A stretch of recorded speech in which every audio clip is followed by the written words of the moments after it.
Beekeeper teacher. Welcome to my stream. Welcome to my discussion about Ukraine, about history of Ukraine. Actually, my channel is devoted to biology, entomology science about insects, beekeeping and teaching. And today I will be talking about another teacher of history. Because this Ukrainian schoolmaster and teacher became quite popular in Ukraine. He has a very popular YouTube channel. I have his photograph, which was published recently in the journal. Yes, he's here on this photo. Quite interesting, isn't it? Quite interesting person.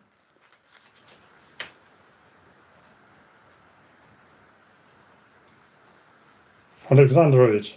Vitaliy Alexandrovich Drybnitsa. Vitaliy Alexandrovich, I just need to check the position of the stream because I cannot see it on computer. This one.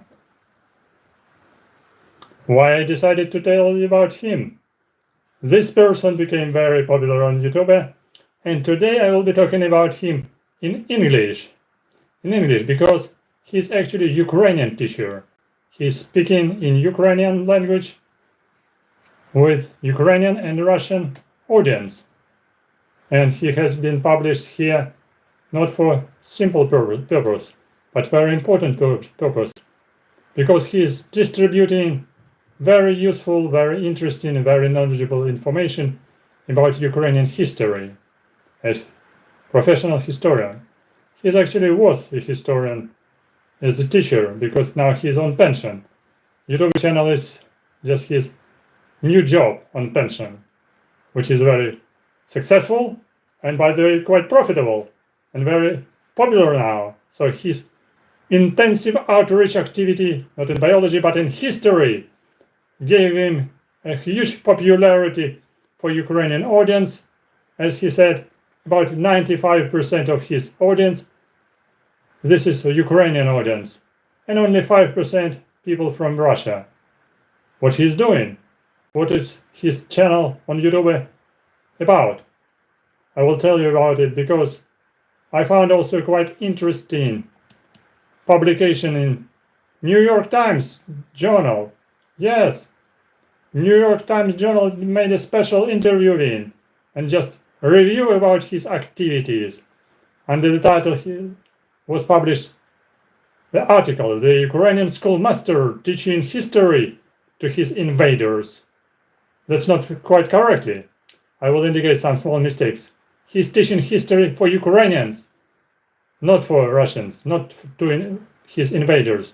Because, as I said, 95% of his audience are Ukrainians.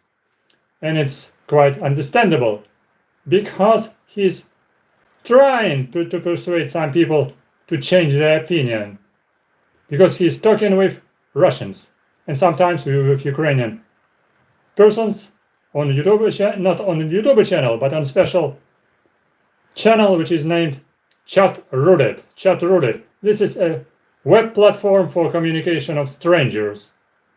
Actually, his name is Vitaliy Alexandrovich Drybnitsa. He's located and he's living and working in Byla Tserkva in Kyiv region.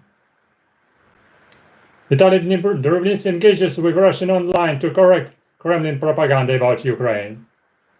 All the time he has come to realize that his more important audience, this is Ukrainian people themselves. What is about his goal? The goal to teach Ukrainians or Russians? To teach Russians, citizens of nation that has invaded his a bit Ukrainian history. Yes, because our neighbor Russians, they're trying to steal Ukrainian history. For example, he is making connections with strangers on chat roulette and making kind of discussion, asking questions from other people, from audience.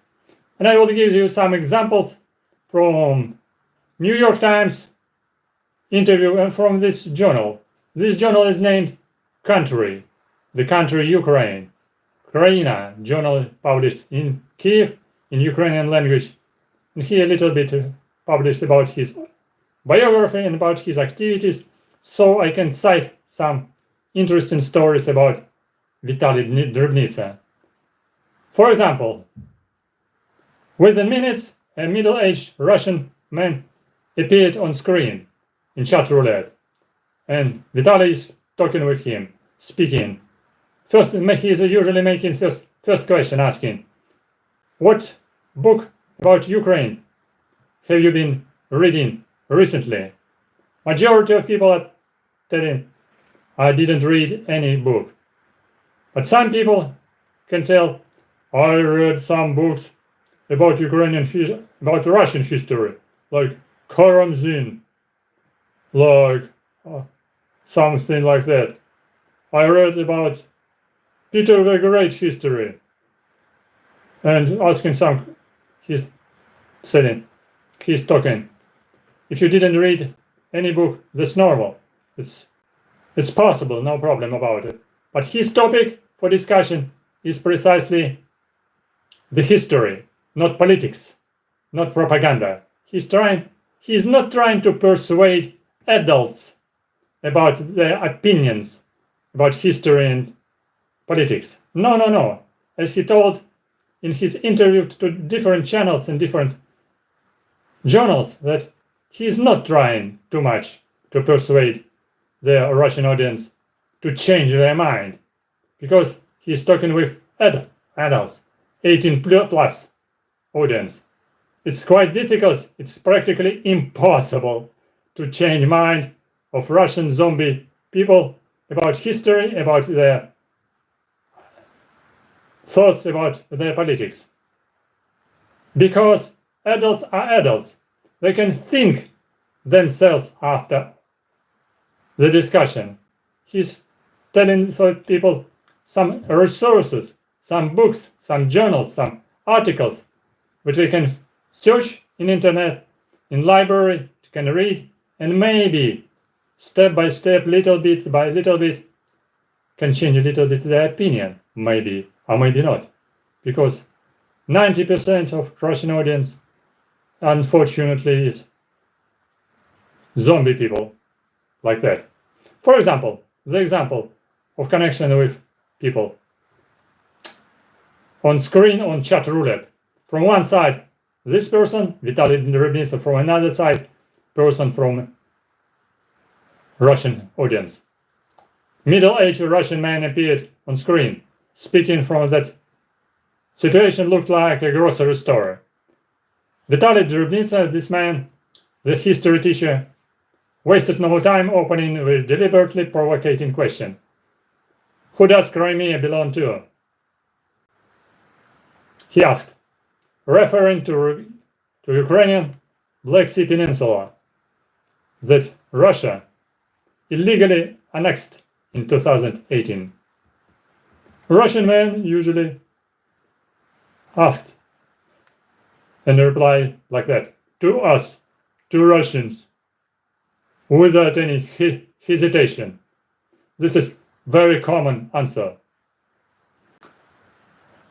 What followed was a dizzying exchange on the historical roots of Ukraine and Russia, Ukraine's war for independence from 1917 to 1921, and Ukrainian language. At times, the Russian man hesitated about historical facts, but at the end, he waved it all away. He's saying, the internet will tell you everything, he said. We know that Ukraine never existed and will never will. This is very common Russian answer of many people. This is just only one of hundreds of online conversations of Mr. Drybnitsa, this Ukrainian teacher, a former middle school and high school teacher, has had with the random Russians on website chat roulette over the past 3 years of war between Russia and Ukraine, as he seeks to challenge the Kremlin's narrative that Ukrainian's nationhood is a fiction, and by his extension that Ukraine belong to Russia. Majority of asked Russian people from Russian audience saying, Ukraine belongs to Russia. We know about it. Isn't it? They say like that. Almost every day, for several hours a day, Mr. Drybnitsa, this one, they say, he's on screen here on this journal, Ukraina, engages with Russian on chat roulette website, using a matter-of-fact tone, very polite tone, very teachable tone, but sharp questions, to try to debunk widely held beliefs in Russia. For example, that Ukraine as a nation was created by Soviet Union, USSR created, that Lenin created Ukraine. This is a myth of Russian citizens, which just persistently input in the heads of Russians for the latest 10 years. Another myth that its leaders, Ukrainian leaders, are neo-Nazis, that their language is merely a dialect of Russian. Ukrainian language doesn't exist. It's just a dialect. This is strange, but very common opinion of Russians. Videos of this Ukrainian teacher, Mr. Drybnitsa, promotes candid discussions, which he uploads on YouTube, and then his interesting discussions have attracted a huge following in Ukraine. His YouTube channel is called Vox Veritas, in Latin. Vox Veritas, the voice of truth, or another translation in English, voice of justice. Here, very tiny distance between truth and justice. So his channel boosts nearly up to 500,000 subscribers, with Ukrainians watching the conversation to learn more about their own history and sharpen their arguments in defense of Ukraine's right for sovereignty.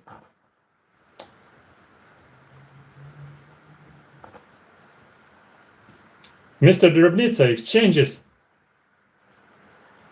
have offered a rare and unusual window into the politicization of history of Russia, shedding light on the ideological foundations between Russia's attempts to erase Ukraine's past and identity, including attempts of systematically destroying Ukrainian cultural sites and stories and history. Mr. Drybnitsa, this man, he's telling, people usually don't know about their own history. It's quite normal. But in this Russian-Ukrainian war, it is not just ignorance. This is weaponization of history. He's saying in his recent interview in his hometown Byla Tserkva in Kyiv region. I'm just trying to set the record straight.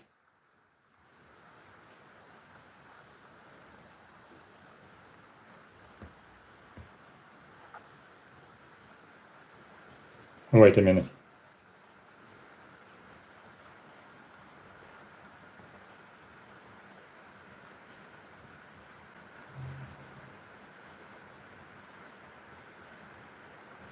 Wait a minute. I need to delete some bots.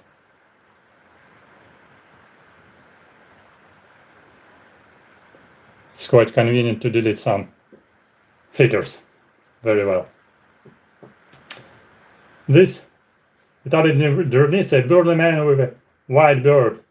He knows from experience how history can be used as a political tool. He studies history in Kyiv in final years of the Soviet Union. That Ukraine was a part of USSR, when liberalization reforms were beginning to lift the lid on decades of hushed-up historical events. For example, he said in stories in his interviews that he remembered the time of last years of the Soviet Union when his professors in pedagogical university were describing the genocide, the Holodomor, the Kremlin engineering famine that killed millions of Ukrainians in 1932-33, as it described like this was invention of Western bourgeoisie historians, some professors said. But in this time, it was possible, but only for students to later read about famine in what resource? Newspaper Pravda, a Communist Party official newspaper, that Holodomor, Kremlin engineering famine, didn't exist, as Pravda said. So everyone needed to believe in this. Can you understand it?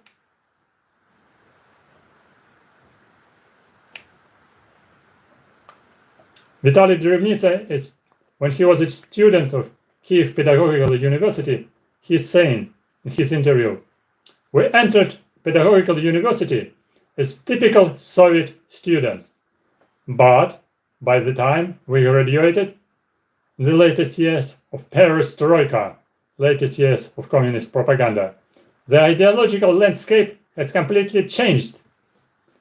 For people who graduated with a master's degree in 1991, the year the Soviet Union collapsed, and Ukraine declared the independence in 1991.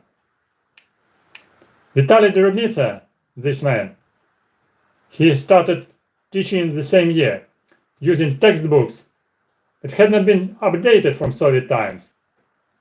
That's why he needed to rely on his own personal research in different resources and books written by little-known reformist historian to present his personal version to events as accurate as possible.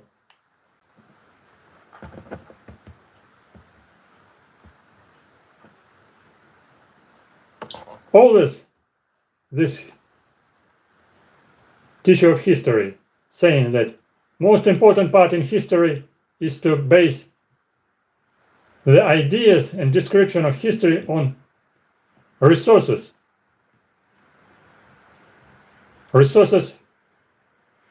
historical resources, from archives, from historical publications, from studies of historians, professionals, not from outreach publications, not from popular books and from literature, from poems, poetry, and so far so good, but from historical publication, professional historical publications. He said, I understood that I had to teach children with new information, the facts that had never been open before, but either have been hidden from us or just destroyed by Soviet history.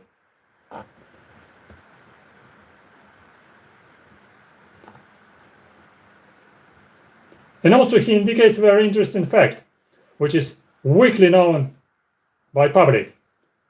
Some people asking, I know history from textbooks from school, from my college, but he indicated that all books, all textbooks, this is not precise historical study. This is not professional historical study. Books, textbooks for students of colleges, schools, universities, this is a historical didactics, explanation of historical events in modern time, an explanation in modern time, in modern style, in that or that political situation. And this explanation is changeable from time to time, and always changeable. So this is historical didactics. And in different countries, historian Historians explain history absolutely different way.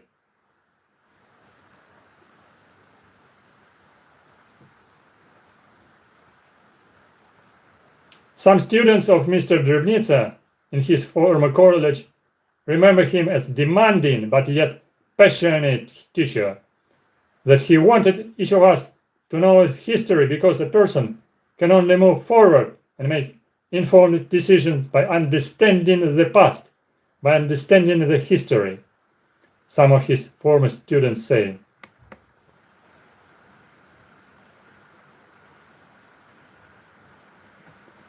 Do you remember the special conference in Europe when the leader of Russia explained some situation about Russia and Ukraine and published special essay about history?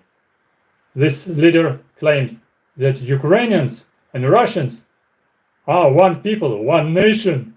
And this was a huge argument he would later use to justify his invasion as a liberation of Ukraine from the West in 2022, as the start of Russian-Ukrainian war.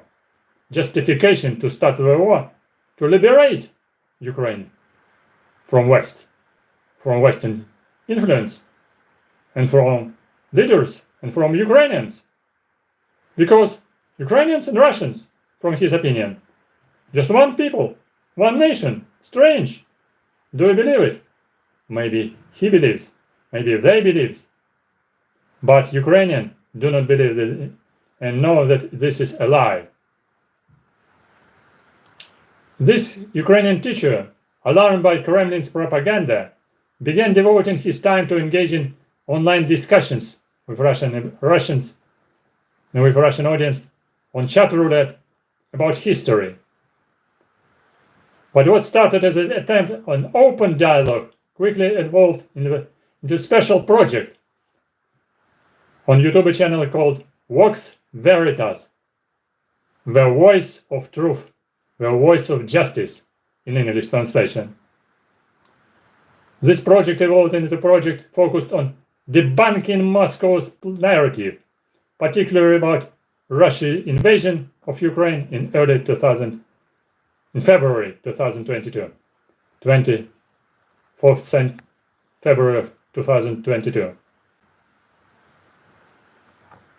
Of course, we need to underline that chat roulette, this is not the whole Ukrainian and Russian audience for intelligent discussion.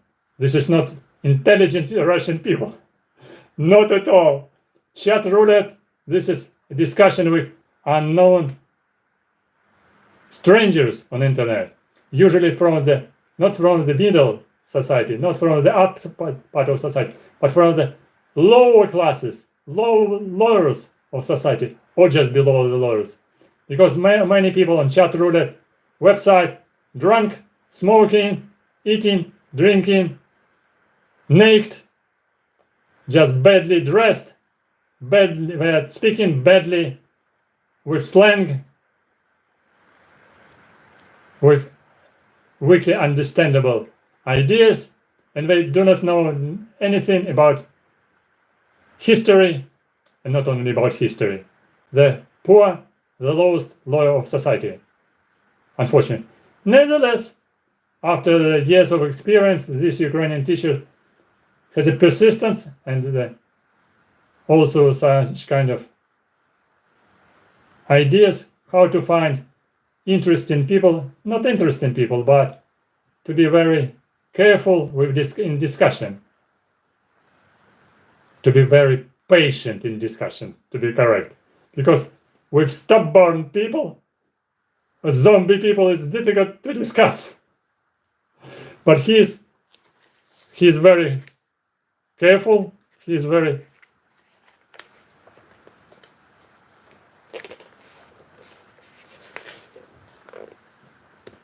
talking usually very careful and very patiently. For example, in one of his videos, he recorded a conversation which became very popular. He responds to the man who claims that Russians and Ukrainian are brothers, which is making the same echo of declaration of Russian leaders' argument that Russians and Ukrainians, they're the same nation. And he asks Mr. Drybnitsa, how do you define brotherly nations? Why Russians and Ukrainians are brotherly nations, brothers? And this Russian man on chat roulette replied, from history, we have a shared past. Our history was the same. But Ukrainian teacher answering him, if Austrians and Hungarians who lived in Austro-Hungarian Empire, you know that people lived in Austro-Hungarian, reply, does that mean that Austrians and Hungarians are the same brothers? He snaps back, pointing to two nations that are now neighbors, Austrians and Hungarians, but speak different languages and have distinctly different traditions. Again, the Russian man then points that Russia and Ukraine share a common religion, Christian Orthodoxy. So, Vitaliy Drybnitsa responded him, noting that about 10% of Ukrainians are belonging to Greek Catholics, especially in western parts of Ukraine, but in Kyiv as well. And pressing again, why should Russians and Ukrainians be considered brothers, considered to be brotherly nations? Maybe I'm mistaken, the Russian man considers, though I don't think so. Stubborn people cannot be persuaded, even by facts, even by logics, even by historical facts. Write your comments under this video and write your comments in chat. I will read it carefully and discuss it later. Thank you for Bluebird who is joining us from Poland. And I will tell you more about this man, about his ideas, his answers, and his interesting discussions on chat roulette website. As far as we indicated now, since 3 years ago, Mr. Drybnitsa, Ukrainian teacher of history, has recorded more than 1,500 conversations on YouTube channel. Though to plant seeds of doubts in some of his interlocutors, though he often counters outright hostility. By his own admission, he hasn't had much success changing people's mind, as I already explained. It's difficult to change people's mind, to persuade them to change their ideas. Most Russians he encounters either dismiss his arguments outright or make an echo Kremlin talking points. Only a very small minority, usually those people who oppose the war, can be engaged in genuine historical debates. For example, in a recent online chat, one Russian woman praised his work, urging him to keep laying out the facts. Young, 27 years old Russian boy who opposed the war said in an interview that videos he taught him about events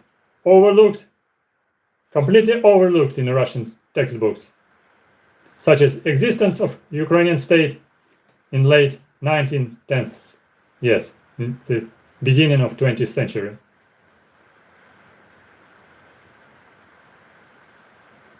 Okay, you can search in internet, you can search also in some book markets and bookshops for this journal as well. And you can search for this journal in internet. Or you can check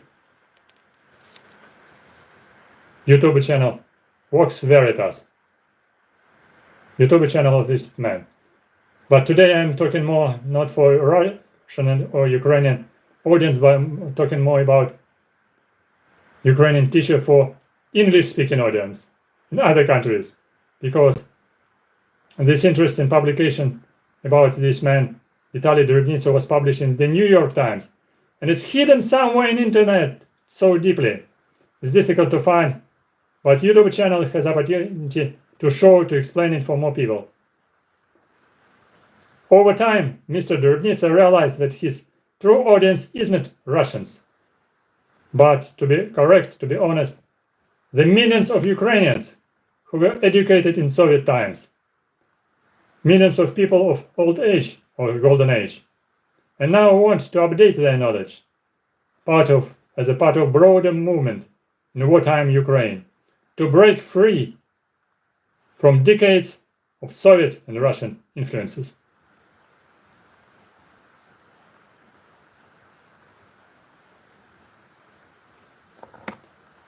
For example, some of his videos, this man, Vitaliy Drybnitsa, where he discusses the first appearance of Ukraine on world maps, or the complex history of Ukrainian nationalist movements.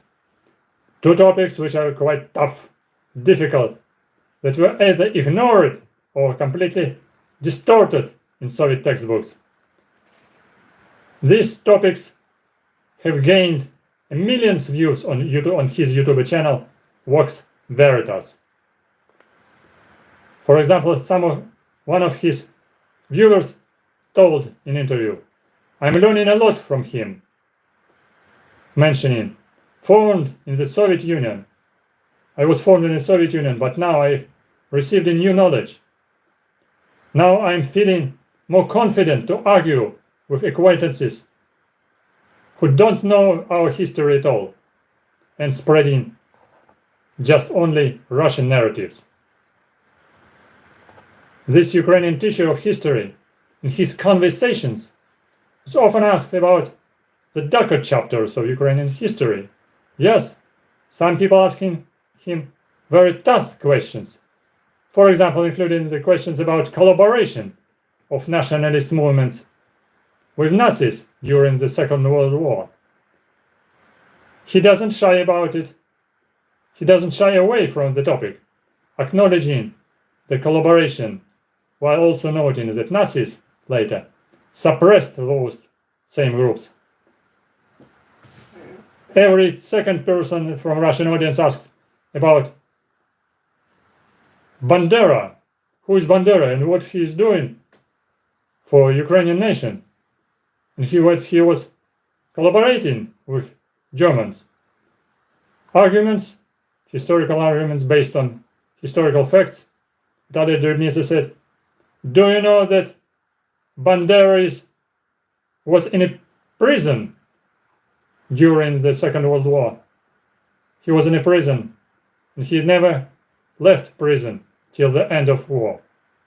And later he came just to Germany, but he was always, and later he was killed by KGB people. But he was not active member of nationalist movement. He was not fighting himself. He was ideological person." And many people asking him, "What do you think about Bandera?" Only one question is very important for Russian audience. Why about Bandera? Because they're so tough, they're so suppressed by the Russian Kremlin propaganda. But only one question important for them. Why do you acknowledge the Bandera? Is he positive or he is negative? What do you think?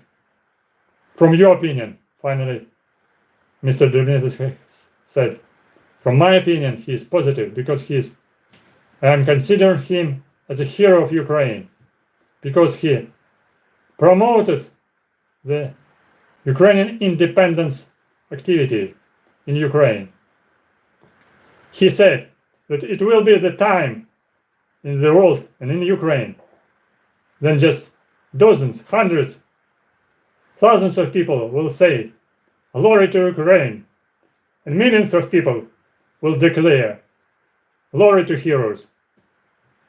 These were his words, which now are on the shield of Ukrainian nation, on the shield of Ukrainian warriors. And now Bandera is considered as a national hero, as a symbol of national hero, despite he was not fighting himself personally for Ukrainian independence.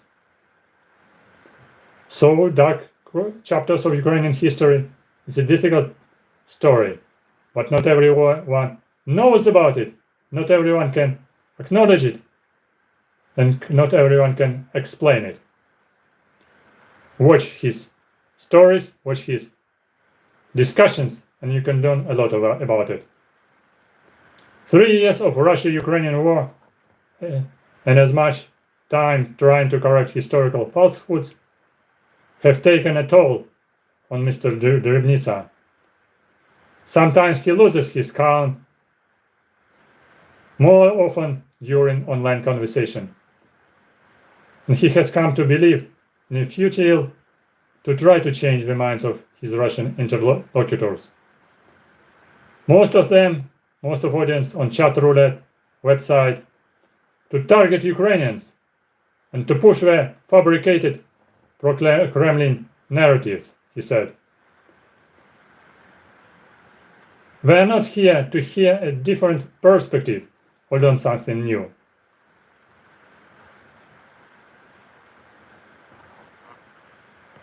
Nevertheless, his prominent ideas, his active outreach activity to promote Ukrainian history on internet, on YouTube channel, his active outreach activities have been supported by different other YouTube channels and even officials. So his channel is actively promoted on YouTube. He is actively promoted in Ministry of Education. Even he got some ideas, some lessons to be more widely distributed and used for teaching Ukrainian history, with some recommendations of Ministry of Education. And then some professional historian saying publicly that efforts of Mr. Drybnitsa actually make perfect sense. It's about restoring our dignity, providing that Ukraine as a nation exists, fighting and will fight for independence and for freedom. Sometimes, and quite often in his discussions, and also in this journal, he was asked about his personal view on historical identity and historical leaders. For example, this is a question about, can you say about the most important leaders in history of Ukraine? So I want to answer. I want to read his answers. He said, one of very important persons, this was the King Volodymyr Sviatoslavovich, which was known as Vladimir the Great, who based the basement of Christian civilization on the territory of modern Ukraine. And some resources indicates that in historical narratives and historical publications, he was mentioned very briefly, only 5 or 6 times.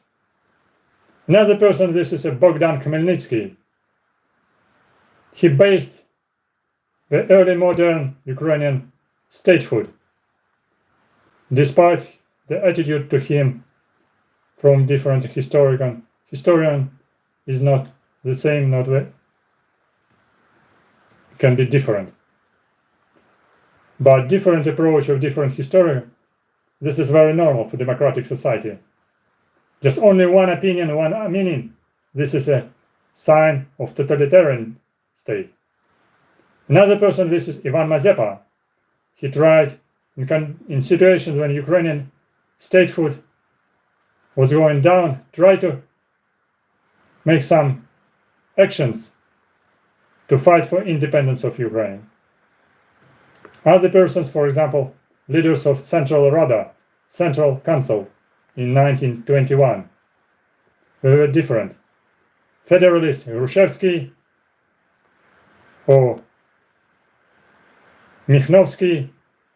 Very important person was Simon Petlura, who fought for independence of Ukraine.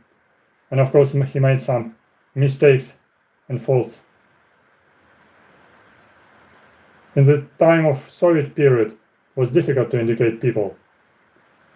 One of the very bright person was Vyacheslav Chernovil. He was a leader, and he had the opportunity to lead people in the way of independence of Ukraine. So this was a story about this man, Vitaliy Drybnitsa. If you are interested to know about him, visit his channel, which is named Vox Veritas. Quite interesting channel about Ukraine. Quite interesting channel about Ukrainian history. If you know Ukrainian language, so you can come to him through his channel to listen and to have your personal ideas, personal opinion about his explanations, about his methodology, because sometimes he's not very patient, sometimes he's arguing very strong in a very strong way, because he's sometimes very difficult to be patient with stubborn audience. Nevertheless, you can see, you can understand his ideas, and you can check what does it mean to be poisoned by Russian propaganda, as it is written here on this Ukrainian journal. Journal is country. Country, state is Ukraine. Country, Ukraina. Country, and here it's written the article, poisoned by Russian propaganda. So you can listen to his stories and understand why many people in this strange neighboring country have been poisoned by pro-war propaganda. And don't forget, Ukraine is fighting for independence, for freedom in Kyiv. This is the capital of freedom in Ukraine. And don't forget, support my channel, stand with Ukraine, support Ukraine, help to Ukraine, pray for Ukraine, and Ukraine forever. Looking forward to see you on my channel. The sooner, the better. I will tell you more stories about Ukrainian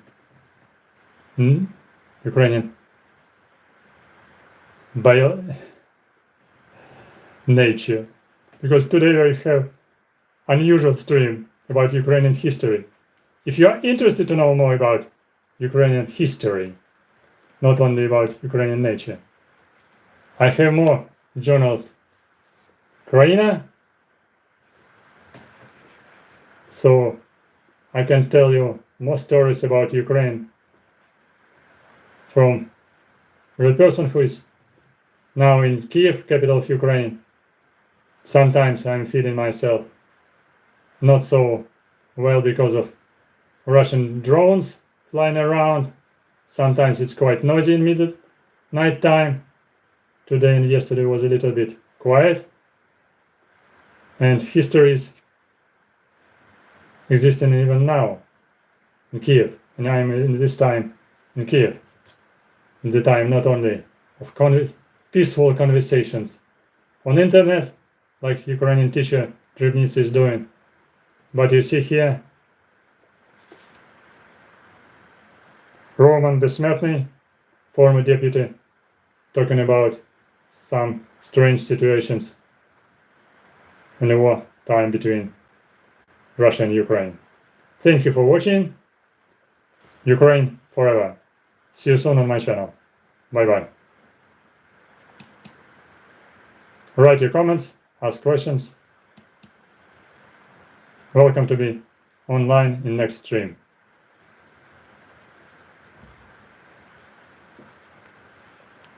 Watch his channel, Vox Veritas, or Voice of Truth, Voice of Justice in Ukrainian language. Voice of Truth, Voice of Justice, or in Latin name, Vox Veritas. Very interesting, very intriguing, sometimes difficult, but nevertheless quite interesting and knowledgeable channel. Good luck, see you soon on my channel too. Attention is greatly appreciated. Thank you.